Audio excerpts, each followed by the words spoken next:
নমস্কার বন্ধুরা, yummy town with Sunita চ্যানেলে আপনাদের সবাইকে স্বাগত জানাই। আজ আমি আপনাদের সাথে শেয়ার করব ম্যাঙ্গো পুডিংয়ের রেসিপি। বন্ধুরা, এই ম্যাঙ্গো পুডিং বানানো ভীষণই সহজ আর খেতেও হয় দারুণই টেস্টি। তাই রেসিপিটি শুরু করার আগে আমি আপনাদের কাছে নিবেদন করছি, যদি আমার রেসিপি আপনাদের ভালো লেগে থাকে তাহলে আমার চ্যানেলটিকে লাইক এবং সাবস্ক্রাইব করতে ভুলবেন না। তাহলে আসুন শুরু করি ম্যাঙ্গো পুডিংয়ের রেসিপিটি। ম্যাঙ্গো পুডিং বানানোর জন্য আমি এখানে দুটো হিমসাগর আম নিয়েছি। এবার এগুলোকে আমি কেটে নেব। আপনারা চাইলে যে কোনো ধরনের আমের ব্যবহার করতে পারেন। আমগুলোকে কেটে নেওয়ার পর আমের যে শাঁসটা আছে সেইগুলোকে আমি চামচের সাহায্যে একটু বের করে নেব। এই একইভাবে আমি আমের মধ্যে থেকে শাঁসটাকে বের করে নেব আর আঁঠিগুলোকে বাদ দিয়ে দেব। তো দেখুন, আমি আমের মধ্যে থেকে পাল্পটাকে বের করে নিয়েছি। এবার আমি এটাকে একটা মিক্সিং জারের মধ্যে নিয়ে নেব।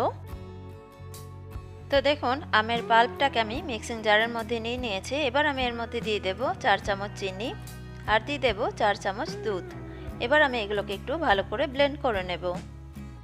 তো দেখুন, আম, চিনি আর দুধটার আমি একটা স্মুথভাবে পেস্ট বানিয়ে নিয়েছি। দেখেই বুঝতে পারছেন এটা কত সুন্দর একটা স্মুথ পেস্ট তৈরি হয়েছে।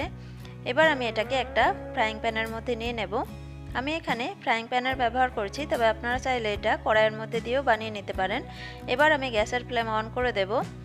আর এখানে আমি একটা বাটি নিয়েছি। এবার আমি এর মধ্যে নিয়ে নেব 1 চামচ কর্নফ্লাওয়ার আর এর সাথে নিচ্ছি 1 চামচ আর 1/4 চামচ কাস্টার্ড পাউডার।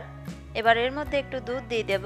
এখানে আমি 4 চামচের মতো দুধ নিয়েছি। এবার এটাকে আমি এর মধ্যে দিয়ে ভালো করে এগুলোকে গুলে নেব।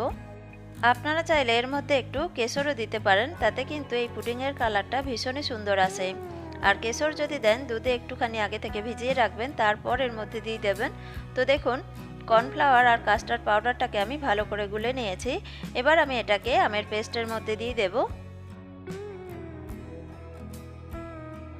কাস্টার্ড পাউডার আর কর্নফ্লাওয়ারগুলো দুধটাকে দেওয়ার পর আমি গ্যাসের ফ্লেম মিডিয়ামে করে দিয়ে এটাকে এইভাবে কন্টিনিউ নাড়া দিতে থাকবো যতক্ষণ না পর্যন্ত এই আমের মিশ্রণটা অনেকটা ঘন হয়ে আসছে। বন্ধুরা, এর আগেও আমি আপনাদের সাথে একটা ডিম দিয়ে তৈরি ক্যারামেল পুডিং আর দুধ দিয়ে তৈরি পুডিংয়ের রেসিপি শেয়ার করেছি। তার লিঙ্ক আমি নিচে ডেসক্রিপশন বক্সে দিয়ে দেবো, আপনারা চাইলে চেক করে নিতে পারেন। তো দেখুন বন্ধুরা, আমি এই মিশ্রণটাকে মিডিয়াম ফ্লেমে ভালোভাবে নাড়িয়ে নিয়েছি 3 মিনিটের মতো। এটা অনেকটা ঘনও হয়ে এসছে। এবার আমি গ্যাসের ফ্লেম অফ করে এটাকে নামিয়ে নেব। এটাকে নামিয়ে নেওয়ার পর আমি এই বাটিটার মধ্যে ঢেলে দেব। এটাকে ঢেলে দেওয়ার পর আমি এই মিশ্রণটাকে একটুখানি ঠান্ডা করে নেব। যতক্ষণ এই মিশ্রণটা ঠান্ডা হচ্ছে, আমি যে বাটির মধ্যে পুডিংটা বসাতে দেব সেই বাটির মধ্যে আমি একটু ব্রাশের সাহায্যে এইভাবে তেল বুলিয়ে নেব। তো দেখুন, ব্রাশের সাহায্যে আমি বাটির মধ্যে তেলটাকে ভালোভাবে বুলিয়ে নিয়েছি। যেহেতু এটা আমার ক্যারামেল ম্যাঙ্গো পুডিং, তাই এবার আমি ক্যারামেলটাকে একটু রেডি করে নেব। তাই ওভেনে একটা প্যান বসিয়ে দিলাম। এবার আমি এর মধ্যে দিয়ে দিলাম 2 চামচ চিনি আর দিয়ে দিচ্ছি সামান্য একটু জল।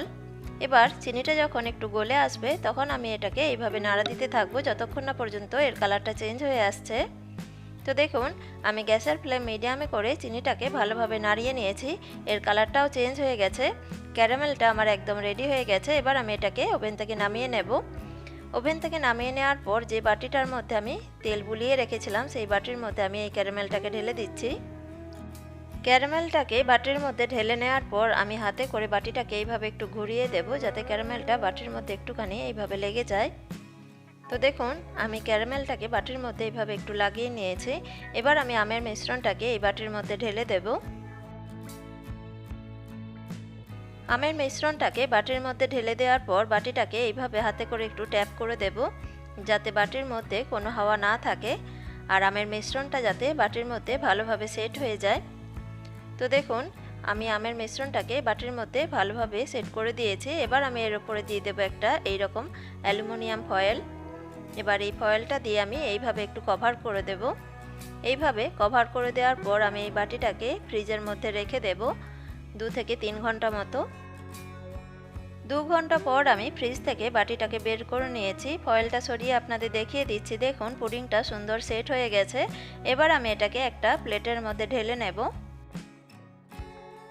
যেহেতু তলাতে ক্যারামেলটা দেয়া আছে, তাই পুডিংটা সহজে বের নাও হতে পারে। সেক্ষেত্রে আপনারা একটু গরম জলের মধ্যে পুডিংটাকে তলাটা বসিয়ে রেখে দেবেন, তাহলে ক্যারামেলটা একটু গলে গেলে দেখবেন খুব সুন্দর পুডিংটা প্লেটের মধ্যে বের হয়ে যাবে। তো দেখুন আমি পুডিংটাকে একটা প্লেটের মধ্যে ঢেলে নিয়েছি। দেখেই বুঝতে পারছেন পুডিংটা আমার কত সুন্দর সেট হয়েছে আর এর কালারটাও ভীষণই সুন্দর এসছে। এইভাবে খুব সহজেই বাড়িতে ক্যারামেল ম্যাঙ্গো পুডিং বানিয়ে নেওয়া যায়। খেতে তো ভীষণই টেস্টি হয় আর বানানো খুবই সহজ। এবার আমি আপনাদের এই ম্যাঙ্গো পুডিংটাকে কেটে দেখিয়ে দিচ্ছি। দেখি বুঝতে পারছেন কতটা নরম তৈরি হয়েছে। তো দেখুন কত সুন্দর লোভনীয় একটা পুডিং। এইভাবে আপনারা একবার এই পুডিংটা বাড়িতে বানিয়ে দেখবেন। খেতে ভীষণই সুন্দর আর বানানো খুবই সহজ। তো বন্ধুরা, আমার এই ম্যাঙ্গো পুডিংয়ের রেসিপিটি আপনাদের কেমন লাগলো কমেন্টে অবশ্যই জানাবেন।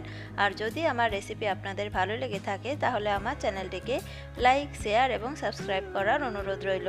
আর যদি সাবস্ক্রাইব করে থাকেন পাশে থাকা বেল আইকনটি অবশ্যই প্রেস করে দেবেন। তাহলে যখনই আমি এরকম নতুন কোনো রেসিপি আপনাদের সাথে শেয়ার করব সবার প্রথমে আপনাদের কাছে নোটিফিকেশন পৌঁছে যাবে।